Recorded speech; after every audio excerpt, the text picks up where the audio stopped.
Hey everybody, welcome back to the Turnout. And actually, I should probably put my microphone here. Hey everybody, welcome back to the Turnout. I am your host, Aloy.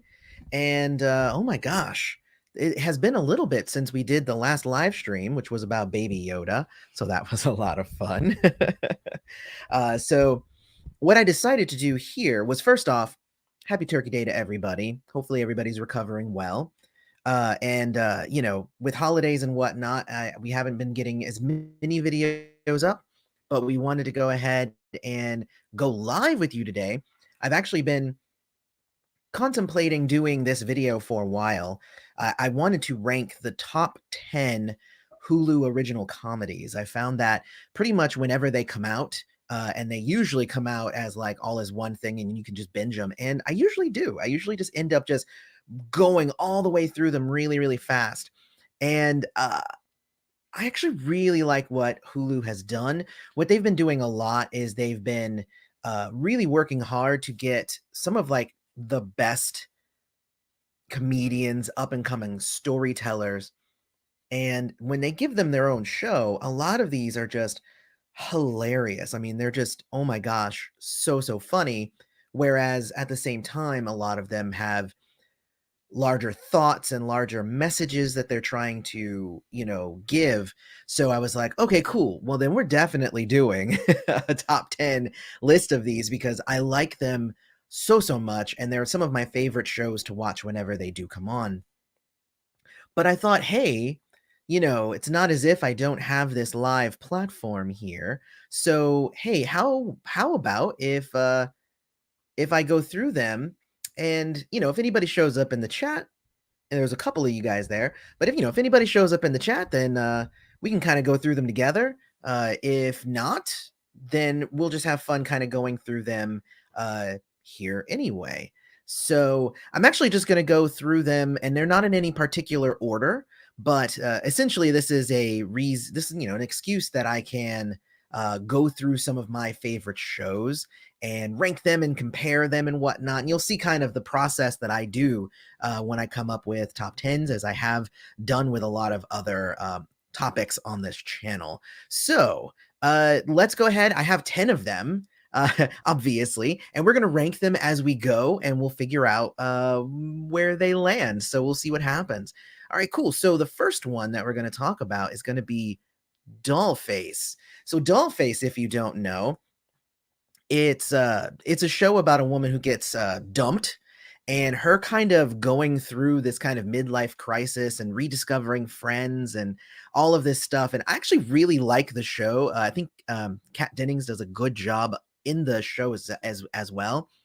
Funny enough, when I was starting to think of this video and I was like, well, top 10 sounds great, I realized I had only watched 9. So I was like, well, then I probably need to watch 10. I'm sure they have 10. And actually, Dollface was the one that I had not watched yet before coming up with this video topic. So I was like, well, then let's go watch it. And it was so good that I ended up watching it. My wife ended up starting watching it with me. So we actually had a ball watching it. I mean, it was like not that many episodes, and we watched it over like a weekend. So that's kind of the thing about these Hulu shows. They go way too fast. But this show is actually really good. It reminds me of, there was a show called Man Seeking Woman on FX. And it was very much, this seemed like another kind of take on that same kind of topic, where it seems like, oh, you got broken up with, so now all of the things that we say, that you're basically, now we're going to make them literal in the story. So it's kind of a fun take on it. Seeing as we only have one show, Dollface right now is number 1 on our list. So very, very good. So we already have one down. Dollface, really funny if you haven't watched it. It is actually very, very good. So that's going to be our number 1 for now, but we'll see what the other contenders are and if that one gets moved down. So now we're going to look at Pen15, which this one was one of those that I was like, it's an interesting concept. There's these two are the writers here on the show. They write it and they're the stars, but it's all about being in like middle school. So they as like they're full grown adults, but they're playing like 13-year-olds, and it's so funny because they do it really well. They have all the same verbiage and all the same just mannerisms and everything that you attribute to those kind of young teens. And actually, everyone else, like all the other students in their school and everybody else that they encounter, they are actual like 13 and 12-year-olds and stuff. So it's really, really funny to see how they kind of skirt the line of like scenes where they're supposed to kiss, but then they don't, scenes where they're doing other things that would be inappropriate for an adult to do with a teen, but they kind of go around it and it doesn't really happen the way that it's interesting stuff.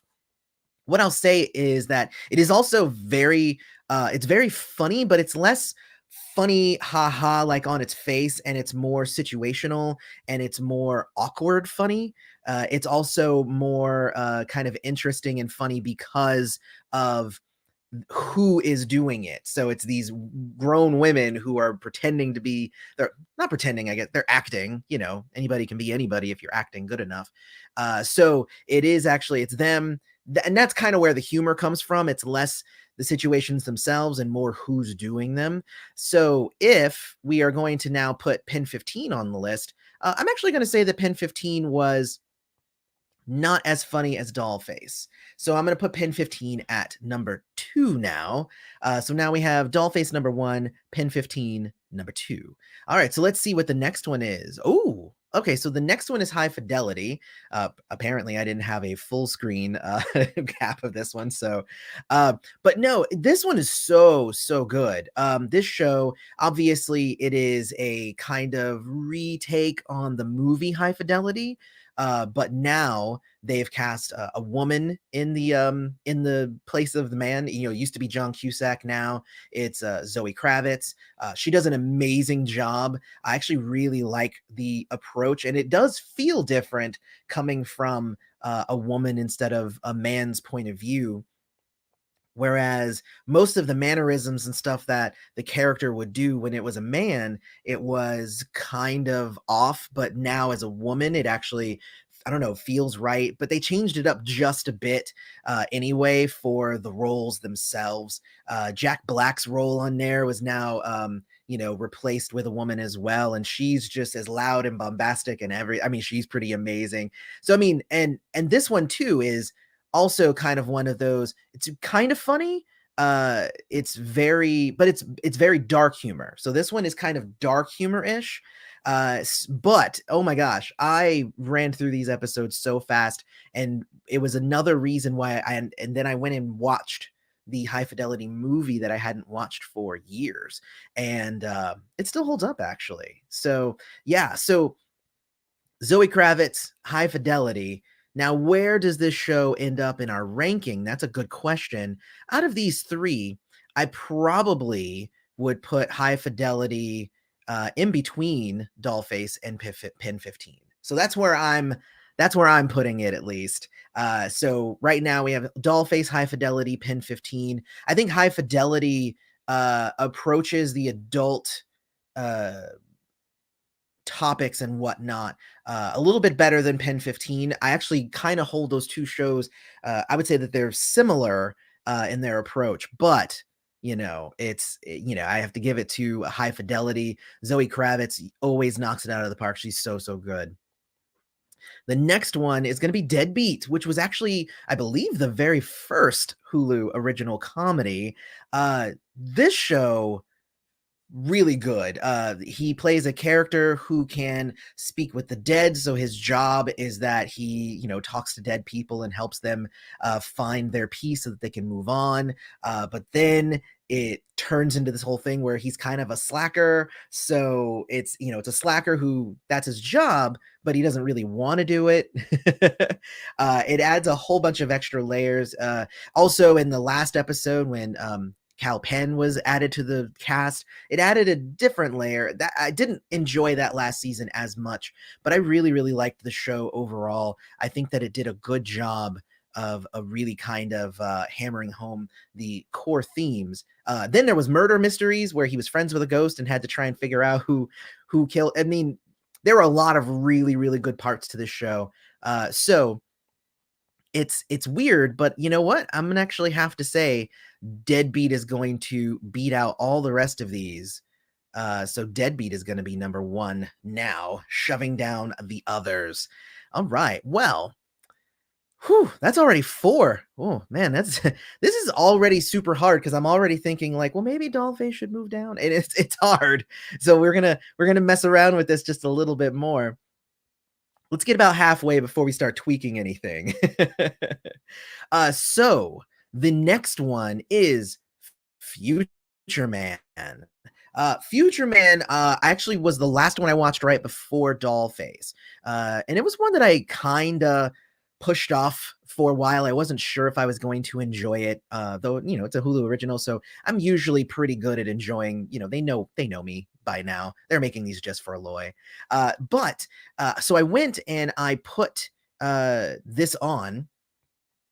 And it's interesting because at first I was like, oh, it's just a Last Starfighter kind of ripoff. I mean, it kind of is, but really what this show does is it rides every trope. It goes from Star Wars to Star Trek to The Last Starfighter to ET to Doctor Who to just like every sci-fi thing that they can spoof or they can try and make fun of, they did. And I actually really dug the ending because it did end. I liked the whole arc. All the characters had interesting arcs where they did not end the show in the same place that they began. So I think, like, on the whole, you know, Future Man is actually very, very strong. So let's see. I think I am going to move Pen down. I'm going to move High Fidelity down. I'm going to move Dollface down as well. And I think I'm going to give the number 2 spot to Future Man, which is weird. When I first conceived of this list, I did not think that Future Man was going to end up that high. But I mean, there it is. Really, if you're just comparing them to these shows, it's definitely it's a really, really good. It's strong. And again, like most of these shows, I just start binging and binging and binging, and this one never let me down. Every episode was a whole different kind of take on a show. So the next one is the Hot Wives of Orlando. They also did a Hot Wives of Las Vegas. So this show is probably going to end up not very, very high. As funny as it is, it's kind of making fun of, you know, the Real Housewives of blank, fill in the blank, you know, thing. And every one of the actresses is pretty well known, and they're all comedic actresses, and they like, especially Kristen Shaw, like just every one of them just knocks it out of the park. They do an amazing job with these.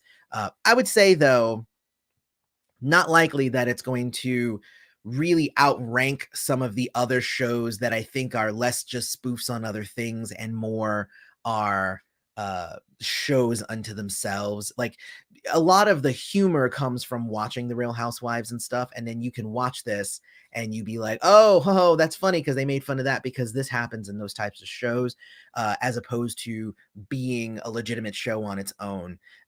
So I'm going to call out the show real quick and say there was a really amazing scene in, like, I believe is one of the first episodes where somebody says, "Now it's okay, calm down." And one of them says, "Did you just say the CD word to me?" And then, of course, saying calm down to somebody who is not calm just started an even bigger fight, obviously.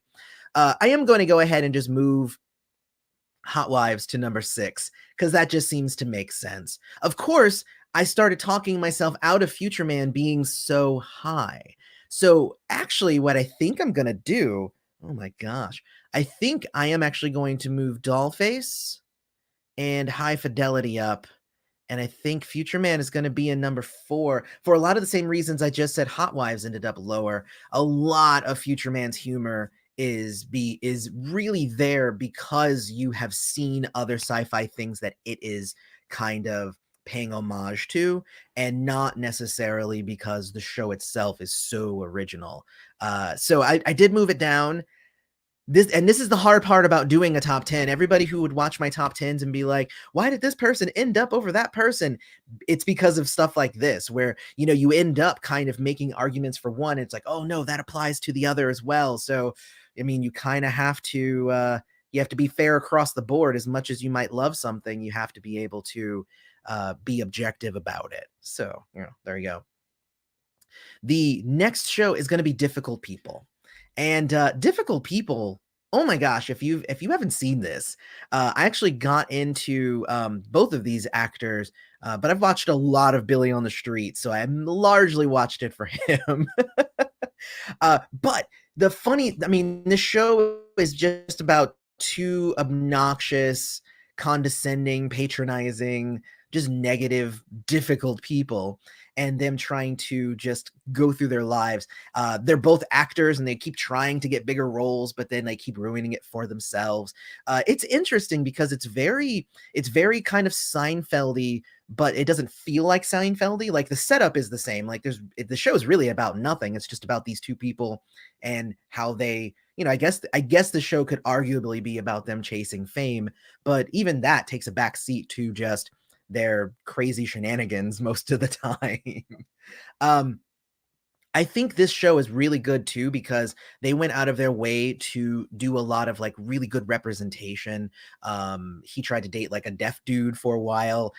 They have a trans actor who is in the show. So I mean, I think that they just do an overall really good show on this on this show. They do an overall good job on this show. I feel like it's a little bit of a tough one if you aren't into that kind of negative humor. Like if, you know, if you're a fan of like Don Rickles and, you know, stuff like that, you know, insult humor, then you might like this if you're into insult humor. If you're not into insult humor, it might not be your bag, though the show itself is really, really good. So with that said, man, I think Difficult People is going to end up ranking out a lot of this stuff. Ooh. So, let's put that there for a moment. I think I'm going to move Hot Wives down, definitely. We're going to move Pen15 down, Future Man down. I think I'm going to move High Fidelity down. Nope, you know what? I'm actually going to move Dollface down too. I feel like just the expert comedic writing on Difficult People really just makes it that much worth the acclaim that I am giving it here. So, and if you haven't watched Difficult People, I think you're really in for a treat. If you really give it a shot, it's a great show. I was actually not expecting Deadbeat to be this high, but Deadbeat was a really good show. The next show is going to be Ramy. So this is an interesting one. I was not necessarily, you know, Ramy is a great show. What I will say is that Ramy is not necessarily as, you know, slapdash funny as some of these other ones. He really takes a lot of his faith and he wraps it in the show. Or he wraps the show in his faith, or he wraps his faith in the show. Either way. But I feel like Ramy is just such a good show. I really did laugh, and it's one of those weird things because Islam is a hard thing to laugh at if you don't get a lot of the jokes. But on the whole, I would say that Ramy is weird because it is a comedy show. There is a lot of funny things in it, but it's arguably even much more a dramatic show with some funny elements as opposed to a funny show with some dramatic elements. So it's kind of weird. But what I have learned from watching his stand-up is that this is very much his sense of humor, and it's very dark humor. But he's hilarious. I will just say that. I will say that he is hilarious. So where does Ramy end up on this list? Ramy is going to end up really high. is what I'm just gonna say. So let's move Hot Wives down. Ramy's definitely better than Pen. I would say that it's better than Future Man. It's in the same vein as High Fidelity, but I do think that I like High Fidelity better. Dollface, it's better than Dollface. I would say it's not as, again, not as knee-slappingly funny as Dollface, but I feel like it's a better constructed show. Difficult People? No, I think that one's gonna have to move down. You know what? I'm gonna say that Ramy's the best out of these 8 so far. And I feel like that's a big, big statement. So I do not make it lightly. But again, like I've watched 2 seasons of this, and just the ability to tell such an amazing story that he also tells. It's funny, and it's heartbreaking, and it takes a lot of twists and turns, and it's not predictable. Also, there's a thing that he does on the show where half the episodes are usually about him, and then the other episodes get devoted to his sister, his mom, his dad, his uncle, and each of them you kind of get to dive a little bit into the people around him that made him into the person that he is. It just, again, amazing storytelling. I just love it so much. Again, this is no particular order here either that I'm doing these. I just started from where I had them layered in Photoshop. So this is where we're at right now. It's so interesting the way that it's shaping up. Anyway, the next one is Shrill. This one stars Adie Bryant. They finally gave her her own show. It is really, really funny. It is a little bit of that kind of same insult humor, but it's more self-directed. It's kind of a show. I know it's called Shrill, but like nothing is really about the fact that she's shrill. A lot of it is about the fact that she's, you know, a heavy woman. So, and she says it in the show. She's just like, I'm fat. Like, okay, I can say it. Why can't you say it? You know? So, but it's interesting because the show itself is super funny. She plays somebody who writes for like an online column, and you know, tries to break away from that and tries to make it big. It also has a lot to do with her relationship and all of these things. She again is also a very, very good storyteller.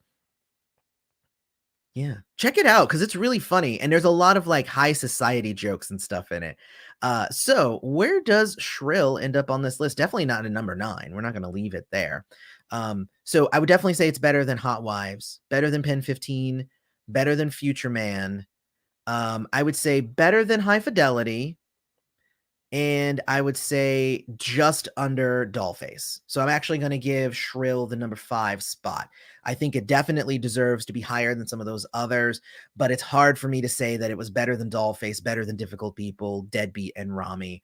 Wow, there's only one more left. I don't know if you guys watch as much Hulu original comedies as I do, but all of these shows are really good. So even just ranking them, this isn't a down, you know, it's not a disservice to any of them if they don't end up super high, because all 10 of them are really, really good, and you should check them all out. The last one we're going to talk about, I believe, is the newest of the 10, and it is called Woke. And I loved this show. I think that we'll see where it ends up ranking, but this is a show that I think reflects a lot of the way that I've lived my life, for a lot of it, where, you know, you learn to kind of operate in these kind of, you know, windows of society, and you don't necessarily notice all of the stuff that's happening around you, until it happens to you, and then you're like, wait a minute, I'm completely woke. And the show is, he plays, the main character is a cartoonist who is operating a lot in white society. A lot of his fans are white and all that stuff, and he doesn't really see an issue until he gets mistaken for, you know, like a mugger, and he gets, you know, trampled by the police and held down and all this bad stuff, and then they go, oh no, it's not him, and then they just walk away, and he's like, wait a minute, and then his world has changed. His pen starts talking to him, and his cartoons start talking to him. It's really, really good. He kind of loses it, but in the best of ways, because it made him a better person, because now he's accepting, you know, all of the different aspects of life and society and his place in it as a black man. Now, that might not sound very funny, but the show does an amazing job at poking holes in a lot of the things that we might find just that's the way that it is in the world. And there's also a lot of really tense parts of the show as well that I'm not going to give away, because if you haven't watched Woke, you really should go watch it. So if we return to our list, where does Woke end up? Man, this one's a hard one. Okay. So Woke is definitely going to beat out Hot Wives. Definitely better than Pen, better than Future Man, better than High Fidelity, better than Shrill. Although, oh man, it's I compare the level of comedy is kind of there for Shrill. Better than Dollface, better than Difficult People, better than Deadbeat. No, you know what? Yeah, I think it's gonna end up taking the number 1 spot, and it's so weird that the last one ended up being the number 1, but Woke is so good. Like, I started watching it, and I didn't stop until I had watched all the episodes. And yes, that meant that I spent, like, 5 hours watching this show just straight, and it wasn't watching the show and doing other things. I was straight up watching this show because it is that good. So now that we have our 10 shows, and I think this is a pretty good order. I'm going to start going through them, though. We might tweak a couple, see where they might end up. It might be different. I definitely Woke is going to end up number 1. We just did that one. And I think Hot Wives of Orlando / Las Vegas is going to end up at the last. But do any of these deserve to kind of move around a bit? Now that I'm kind of looking at it, I do think that Shrill might be just a tad better than Dollface. So let's move that one around. And I think that I think Difficult People might just beat out Deadbeat just by a tad. So I'm going to move that one around as well. And I think, honestly, I think I might move Future Man one higher than High Fidelity. And I think this feels right. This feels right. And it's really, really hard. Hey, Chef Carter. Yes, Woke looks interesting, like Trevor Noah. Yes, Woke is really, really good. And you know what? It's funny just comparing these 10 and seeing that Woke ended up kind of just number 1. I think that might also be again a personal thing. All of my lists are personal, but I feel like that might be kind of a personal thing because that show kind of spoke to me. It's kind of why I like Key and Peele a lot, because Key and Peele, like, they do a ton of like jokes about what it is to be multiracial, biracial, and like a lot of that it speaks to me. So definitely, this is where we ended up. Number 10, Hot Wives of Orlando / Las Vegas. Number 9, Pen15, a great show. But all of these are great shows, so this is not an insult to any of these. High Fidelity at number 8, Future Man at number 7, Dollface at number 6, Shrill at number 5. 4 is Deadbeat, Difficult People at number 3, Ramy at number 2, and Woke at number 1. And yes, this was kind of an excuse. I'd kind of had a thought of making separate videos for each of these, talking about what I love about them. And then I thought, you know what? Let's just make it into one video. And if you haven't seen any of these Hulu shows, you need to seek them out because they're really, really good. Hulu knows who to give a voice to. And there were a couple of shows that I watched on Hulu that I really wanted to highlight, like Dave, but it's not a Hulu original. So Dave may end up having to have its own video separately, but definitely go check out Dave as well. Otherwise, what do you guys think of this list? I mean, we kind of did it together. So what do you guys think of this list? Let me know about that down in the comments. Also, don't forget to hit like, subscribe to the channel, hit the bell, all that jazz. We're going to be coming back with more videos very soon. We've had a lot of hiccups in real life that are just keeping me from making videos consistently. But if this is working out for you, we can do more live videos like this.